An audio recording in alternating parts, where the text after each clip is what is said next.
Hello class, my name is Ankit Kumar. I welcome you all in our YouTube platform channel. जैसा कि आप headline देख रहे हो कि आज हम दोबारा फिर से क्या कर रहे हैं कि मिडल ईस्ट के बारे में बात कर रहे हैं। ये जो टेंशन है ना, ये कंटिन्यूसली बढ़ता जा रहा है। अभी रिसेंटली आपने देखा था कि ऑपरेशन प्रॉमिस उन्होंने अपना निभाया था और ईरान ने क्या किया था कि इजराइल के ऊपर अटैक किया था और इस अटैक को रिटेलिएट किया गया है अभी इजराइल के द्वारा। और इजराइल ने क्या किया है कि ईरान के साथ साथ सीरिया के ऊपर भी अटैक कर दिया है। तो कहीं ना कहीं ये बहुत बड़ा इशू बनता जा रहा है और इस वॉर को जो कहीं ना कहीं बहुत जल्द रोकना पड़ेगा। क्योंकि आप एक चीज़ समझो, हमारी जैसे जो डेवलपिंग कंट्रीज हैं जो बहुत सारी चीज़ें इंपोर्ट करते हैं मिडल ईस्ट वाले रीजन से, जस्ट लाइक गोल्ड का इंपोर्ट हो गया, क्रूड ऑयल का इंपोर्ट हो गया, तो ये सब अगर टेंशन वाला ये रीजन रहेगा तो कहीं ना कहीं जो है प्राइस है वो बहुत ज़्यादा बढ़ जाएगा। अभी रिसेंटली अगर हम देखेंगे तो गोल्ड की प्राइस जो है इंडिया में रिकॉर्ड हाई हो गई है। पिछले 10 सालों में सबसे महंगा गोल्ड इंडिया के अंदर भी आपको देखने को मिल रहा है। तो कहीं ना कहीं ग्लोबली लोगों को ये सोचना पड़ेगा और ये जो वॉर एक्सक्लेट हो रहा है इसको रोकना पड़ेगा, ठीक है। और ये देखो, ये पूरा का पूरा जो रीजन है मिडल ईस्ट का, ये कहीं ना कहीं ये पूरा का पूरा रीजन इफेक्टेड होता है। ये वाला जो देखते हो ये तो आपका हो गया इजराइल वाला रीजन, इधर आप ईरान देख रहे हो, ये पूरा का पूरा रीजन जो मैं आपको दिखा रहा हूँ ये डॉटेड लाइन करके, ये पूरा का पूरा रीजन जो है ये कहीं ना कहीं इस वॉर की चपेट में आ रहा है। तो देखो एक साथ जो है बहुत सारी कंट्रीज वॉर की चपेट में आ रही है डायरेक्टली और इनडायरेक्टली। और कहीं ना कहीं हमारे लिए भी एक कंसर्न का सवाल हो गया, क्योंकि रिसेंटली हमने देखा था कि एक शिप जो थी यहाँ पे उसको क्या किया गया था कि हैक कर लिया गया था ईरान के द्वारा और उसमें हमारे इंडिया के भी 17 सिविलियंस थे। तो काफ़ी ये प्रॉब्लमेटिक चीज़ें हो रही है, तो अब इसको ख़त्म करना पड़ेगा जल्दी से जल्दी। तो रिसेंटली क्या हुआ मिडल ईस्ट में, इसकी हम बात कर लेते हैं। तो लास्ट टाइम फ्राइडे को हमने क्या देखा था कि इजराइल ने वहाँ पे मिसाइल से अटैक कर दिए, किसके, सीरिया और ईरान के ऊपर।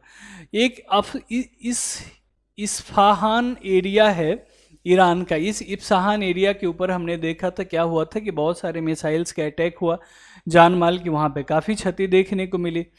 अब क्या है कि अब ये चीज़ जो बोली जा रही है कि इजराइल ने आखिर अब क्यों रिटेलिएट किया है, तो देखो इजराइल चुप बैठने वाला है नहीं। इसके चारों तरफ जो है स्टार्टिंग से, जब से इजराइल का ओरिजिन हुआ है तब से ये वॉर ही लड़ रहा है पूरे के पूरे मिडिल ईस्ट के अंदर।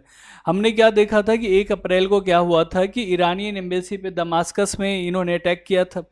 इसके बाद इसको रिटेलिएट किया गया था ईरान के द्वारा। कब किया गया था, तो वो किया गया था 13 तारीख के आसपास, जहाँ पे हमने देखा था ऑपरेशन दोस्त के अंदर उन्होंने क्या किया था कि रिटेलिएट करते हुए 100+ मिसाइल्स जो है फायर किए थे इजराइल के ऊपर। हालांकि इजराइल की जो आयरन डोम सिस्टम है उसने उससे डिफेंस कर लिया था, लेकिन फायर किया।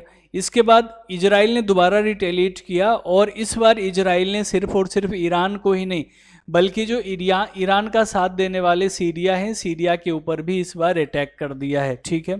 देखो सना न्यूज एजेंसी ने क्लियर किया है कि मिसाइल स्ट्राइक जो हुआ ये सीरिया के ऊपर भी हुआ है, ये आप देख सकते हो।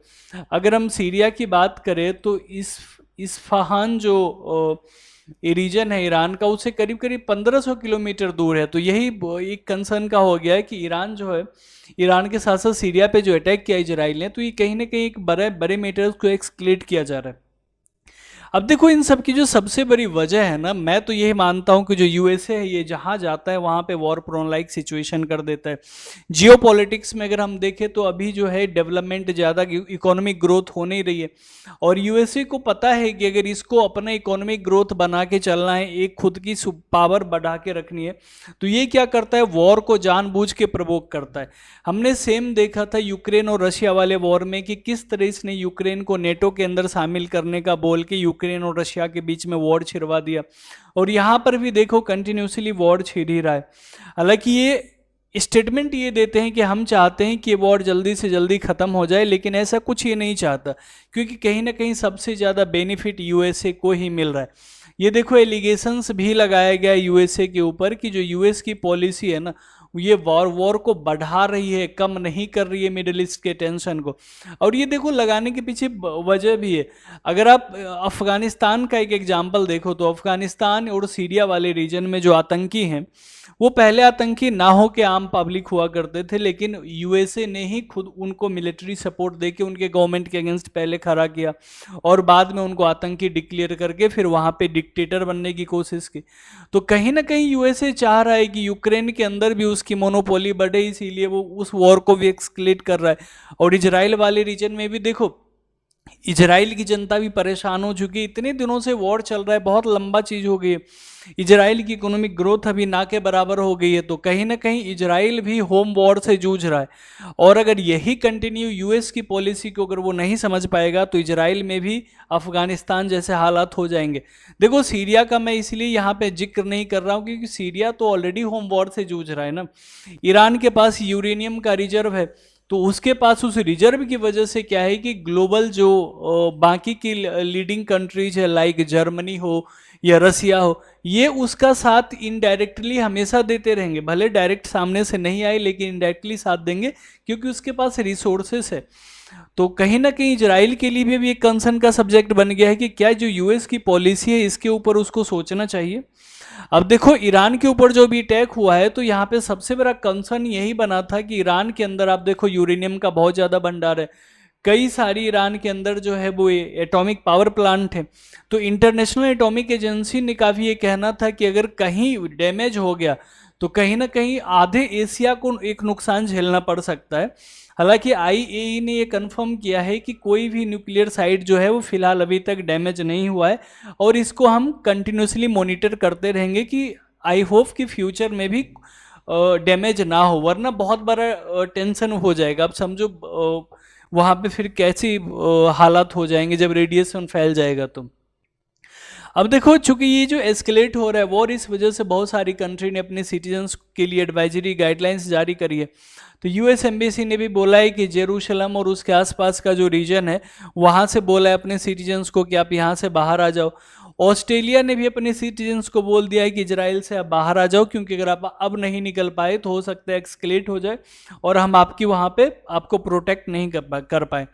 साथ साथ Indian ministry of external affairs ने भी सारे इंडियंस को बोल दिया है कि अब आप ईरान और इजराइल में ट्रेवल ना करें।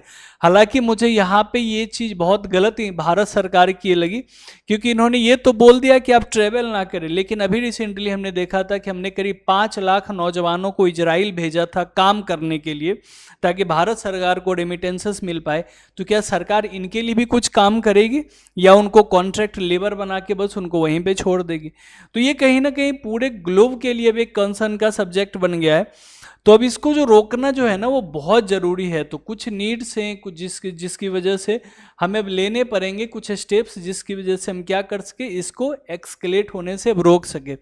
तो क्या है वो चीज़, ये आपके सामने है। देखो दो जो बड़ी बड़ी पावर्स है लाइक यूएसए, चाइना, रसिया, यूरोपियन यूनियन, इन सबको वहाँ पे कलेक्टिव रिस्पॉन्स दिखाना पड़ेगा, ताकि अब इतने बड़े बड़े कंट्री जब एक साथ आएंगे कलेक्टिव एक्शंस दिखाएंगे तो कहीं ना कहीं इसका इम्पैक्ट पड़ेगा वहाँ पे, और फिर हो सकता है कि जो क्राइसिस है वो रुक जाए। दूसरी चीज़ क्या है कि देखो जियोपॉलिटिक्स के अंदर खुद को पावरफुल दिखाना बंद करना होगा। अगर इजराइल को लगता है कि वो बहुत पावरफुल है और वो सबसे लड़ सकता है, तो देखो कहीं ना कहीं आप एक होम वॉर को प्रमोट कर रहे हो। आए दिन आज नहीं तो कल आपकी जनता परेशान हो जाएगी और आपके खिलाफ ही वहाँ पे खड़ी हो जाएगी, क्योंकि वॉर किसी के लिए अच्छा नहीं होता।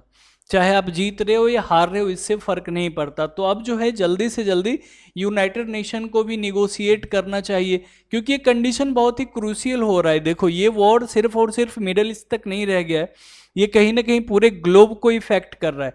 अगर हम रिसेंटली देखें तो हमारे इंडिया में जो गोल्ड की कीमतें बढ़ी है वो भी इसी वॉर की वजह से बढ़ी है। एक रिकॉर्ड गोल्ड का कॉस्ट बढ़ा है, और अमेरिका को अपनी हरकतों में सुधार करना चाहिए। देखो अमेरिका के ऊपर ये एलिगेशन लगाया गया कि अमेरिका एक्सकेलेट कर रहा है, और मैं भी कहीं ना कहीं से सहमत हूँ, क्योंकि अभी अभी रिसेंटली अमेरिका ने ये बोला है कि ये प्रॉपर वोटिंग करवा रहे हैं ताकि ये ग्रांट दे सके किसको, इजराइल प्लस यूक्रेन को। अब ये वॉर प्रोन जगहों को, वॉर प्रोन कंट्री को अगर ये ऐड देंगे, असिस्टेंट देंगे, पैसा देंगे, तो कहीं ना कहीं ये वॉर को एक्सक्लेट करने की कोशिश कर रहे हैं, ये रोकना नहीं चाहते। और दुनिया को समझना पड़ेगा कि यूएसए का इसमें बहुत बड़ा एक अपना ही चाल है। वो चाहती है कि दुनिया भले लड़ती रही, जूझती रही, ये पूरा का पूरा रीजन आप देख ही रहे हो कितना बड़ा वॉर प्रोन एरिया बन गया। देखो सबसे बड़ा फायदा क्या होता है ना यहाँ पे, कि उनको अपना हथियार बेचने का एक मिल जाता है, उनको सुपर पावर कहलाने का एक हक यहाँ पे मिल जाता है। तो कहीं ना कहीं अब दोनों देशों को सोचना पड़ेगा। और आपकी क्या राय है कि अमेरिका की जो ये नीति है, क्या ये सही में एक्सक्लेट करती है वॉर को? तो अपनी राय हमारे कमेंट बॉक्स में हमें कमेंट जरूर कीजिएगा। साथ साथ तो हमारे प्रधानमंत्री को भी कोई ना कोई मुहिम अपनानी चाहिए, कोई ना कोई एक्शन लेना चाहिए, ताकि जल्दी से जल्दी हम भी एक ग्लोबल सुपर पावर में, अब हमारी भी गिनती होती है, तो कहीं ना कहीं हमें भी कोई ना कोई एक्शन लेना चाहिए ताकि ये चीज़ जल्दी से जल्दी ख़त्म हो जाए। तो मिलते हैं अगले सेशन में। आई होप आपको सेशन पसंद आया होगा। तो अपने राय हमें कमेंट में ज़रूर बताइएगा कि क्या यूएसए यहाँ पे जो कर रहा है वो सही कर रहा है, गलत कर रहा है, क्या ये वॉर यूएसए की वजह से फैल रहा है। तो मिलते हैं अगले सेशन।